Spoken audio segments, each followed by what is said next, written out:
Cameos ഉണ്ട്, ഭയങ്കര കിടിലൻ ക്യാമിയോസ് ആണ്. പിന്നെ നമ്മുടെ കേരളത്തിലെ നമ്പർ 1 റിവ്യൂവർ ആയിട്ടുള്ള അശ്വന്ത് ഗോക്ക്. ഹൈ ഫ്രണ്ട്സ്, മലയാള സിനിമയിലെ യൂത്തന്മാരുടെ പവർ ഗ്രൂപ്പ് ഓണം റിലീസായിട്ട് അവഗണിച്ച ചിത്രം എവർഗ്രീൻ സ്റ്റാർ റഹ്മാനെ നായകനാക്കി ഒമർ ഫൺ ബാഡ് ബോയ്സ് കണ്ടിറങ്ങിയ ഓഡിയൻസിൻ്റെ റെസ്പോൺസ് എങ്ങനെയുണ്ടെന്ന് നമുക്കൊന്ന് ചോദിച്ചു നോക്കാം. എന്തായാലും വെയിറ്റ് ചെയ്യാം, ആരെങ്കിലും ഉണ്ടെങ്കിൽ അവരുടെ റെസ്പോൺസ് നമുക്കൊന്ന് ചോദിച്ചു നോക്കാം. നിങ്ങൾ ഈ ഒരു സിനിമ കണ്ടവരാണെങ്കിൽ നിങ്ങളുടെ അഭിപ്രായങ്ങളൊക്കെ പറയുക, ഈ ഒരു സിനിമയെ പറ്റിയുള്ള നിങ്ങളുടെ പ്രതീക്ഷകൾ പങ്കുവെക്കുക. അപ്പോൾ നേരെ ബാഡ് ബോയ്സ് റിവ്യൂലേക്ക്. കേരളം മൊത്തം കാത്തിരിക്കുന്നു, എങ്ങനെയുണ്ടായിരുന്നു? തീർച്ചയായിട്ടും LCU കൺഫേംഡ്. തീർച്ചയായിട്ടും നമ്മളിതൊരു അല്ലേ വനിതാ യൂണിവേഴ്സിറ്റി, അതുകൊണ്ട് കുറേ യൂണിവേഴ്സുള്ള ഒരു സങ്കലനമാണ് ഈ സിനിമ.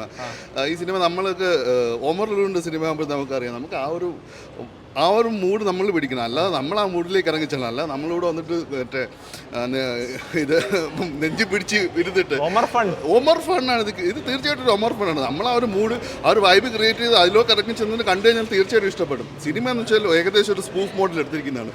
അപ്പോൾ നമ്മൾ ആ ഒരു സ്പൂഫ് മോഡ് നമുക്ക് മനസ്സിലാവണം, ഇത് സീരിയസ് അല്ല, ഇത് കാണിക്കുന്ന കുറേ സ്പൂഫ് മോഡുണ്ട്, എന്നാൽ കുറേ സീരിയസ് ആയിട്ടുള്ള എലമെൻറ്റ്സ് അതിനകത്ത് അവർ കുത്തിക്കയറ്റി ഇട്ടിട്ടുണ്ട്.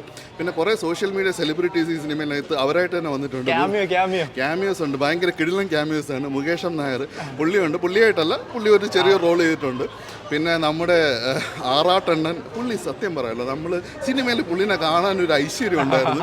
പുള്ളി നല്ല രീതിയിൽ അഭിനയിച്ചിട്ടുമുണ്ട്. നമ്മൾ ആറാട്ടണ്ണൻ നല്ല രീതിയിൽ സ്കോർ ചെയ്തു. കാരണം ആറാട്ടണ്ണൻ നമ്മൾ സാധാരണ ഷോർട്ട് ഫിലിംസിലെ കാണുമ്പോഴത്തേക്ക് ഒരു ഉണ്ണാക്കൻ ടൈപ്പ്, പക്ഷേ ഇതിനകത്ത് പുള്ളിനെ കാണാൻ ഒരു ഐശ്വര്യം ഇതുണ്ടായിരുന്നു. പിന്നെ നമ്മുടെ അലിൻ ജോസ് പെരേര, നമുക്കറിയാം ആ ഒരു ഡാൻസ് സ്റ്റെപ്പ് അത് വരുന്നുണ്ട്. പിന്നെ നമ്മുടെ കേരളത്തിലെ നമ്പർ 1 റിവ്യൂവർ ആയിട്ടുള്ള അശ്വന്ത് ഗോക്ക്, അദ്ദേഹം അഭിനയിച്ചിട്ടില്ല, പക്ഷേ അദ്ദേഹത്തിൻ്റെ റെഫറൻസ് ഇതിനകത്തുണ്ട്, കിടിലമായിട്ട് നമ്മുടെ അങ്ങനത്തെ രീതിയിലുണ്ട്. പിന്നെ അതുപോലെ തന്നെ വിൻറ്റേജ് ആയിട്ടുള്ള കുറേ താരങ്ങൾ ഇതിനകത്ത് ക്യാമിയോസ്, ഒരു ലോഡ് ക്യാമിയോസ് ഉണ്ട് സിനിമയ്ക്കകത്ത്. നമുക്കറിയാം നമ്മുടെ പഴയ നടൻ ശങ്കർ, പിന്നെ നമ്മുടെ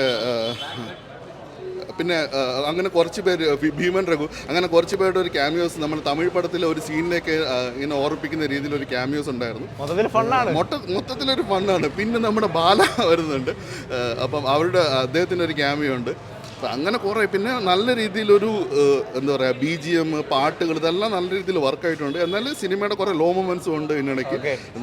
കംപ്ലീറ്റ് നഷ്ടമില്ല, കണ്ടാൽ നഷ്ടമില്ല എന്ന് പറഞ്ഞാൽ നമ്മൾ മറ്റേ ഇങ്ങനെ അയ്യോ സിനിമയുടെ കലാമൂല്യം മറ്റത് അതൊക്കെ പിടിച്ചുകൊണ്ട് അങ്ങനെയല്ല, അതെല്ലാം സൈഡിലോട്ട് മാറ്റി വെച്ചിട്ട് ഒരു ബ്രോഡ് മൈൻഡഡ് ആയിട്ട് അന്ന് അപ്രോച്ച് ചെയ്യുക. അതാണ് ഞാൻ അങ്ങനെയാണ് ചെയ്യുന്നത്.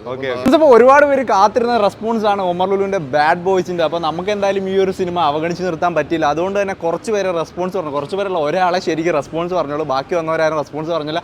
അപ്പോൾ എന്തായാലും അത് ഈ ഒരു വീഡിയോയിൽ ഇടുകയാണ്. നിങ്ങൾ കണ്ടവർ നിങ്ങളുടെ ജെന്യൂൻ ആയിട്ടുള്ള അഭിപ്രായങ്ങൾ കമൻറ്റ് ചെയ്യുക. വീഡിയോ ഇപ്പോൾ തന്നെ ഒന്ന് ലൈക്ക് ചെയ്ത് വെച്ചു. അടുത്ത വീഡിയോ കാണാം. ബൈ.